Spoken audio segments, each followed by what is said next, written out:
గిరిజనుల గీత మారాలంటే అరకు ఎంపీగా కొత్తపల్లి గీత రావాలంటూ నినాదాలతో మన్యం ప్రాంతంలో అరకు ఎంపీ అభ్యర్థి కొత్తపల్లి గీత ప్రచారం జోరుగా సాగుతోంది.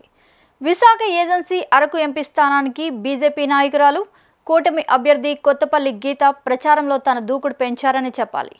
ఏజెన్సీలోని గిరిజనులు కూడా గీత వైపు మొగ్గు చూపుతున్నారు. కేంద్రం ద్వారానే ఏజెన్సీ అభివృద్ధి సాధ్యపడుతుందని చెబుతున్నారు.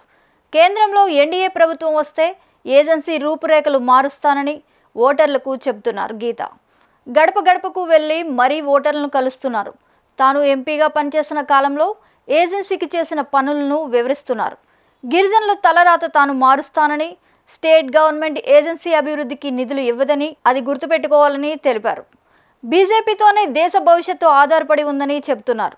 ఓటర్లను స్వయంగా కలుస్తూ వారి సాధక బాధలను తెలుసుకుంటూ తనను గెలిపిస్తే ఏజెన్సీలో సౌకర్యాలను మెరుగుపరుస్తానని హామీ ఇస్తున్నారు.